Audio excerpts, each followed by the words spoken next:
પણ આજના સ્પેસિફિક કોઈ રેકમેન્ડેશન કોઈ લેવલ સ્ટોકમાં ધ્યાન પર રાખી રહ્યા હોઈએ તો એ નજર કરી લઈએ.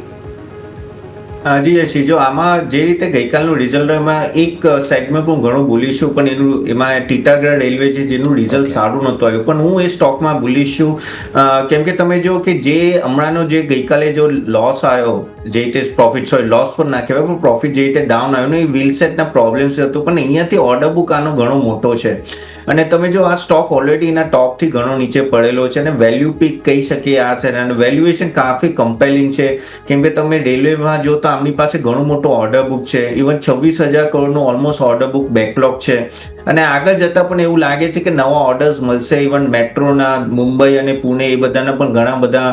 ઓર્ડર્સ વેગન્સના મળી રહ્યા છે અને કોચીસના મળી રહ્યા છે, તો એનાથી લાગે છે આ સ્ટોકમાં આઈ થિંક રિકવરી પાછળથી આજે રિકવરી દેખાય છે, પણ જે મેનેજમેન્ટે કીધું કે આ વ્હીલસેટના પ્રોબ્લેમ જે હતો એ હવે રિઝોલ્વ થઈ રહ્યો છે અને એક્ઝિક્યુશનમાં પણ એ લોકોએ ઘણા ચેન્જીસ કર્યા, તો આગળ થઈને આઈ થિંક ઘણો ફેરફાર થશે. તો આ એક સ્ટોક મને ઘણું વેલ્યુએશન વાઇઝ કમ્પેલિંગ લાગે છે, તો આ લેવલે લોંગ ટર્મ માટે લેવાની સલાહ છે. આપણે અહીંયા વાત થઈ સ્ટોક સ્પેસિફિક તપન સર તરફથી ટીટાગઢ રેલ સિસ્ટમ, જ્યાં ફોકસ કરીશું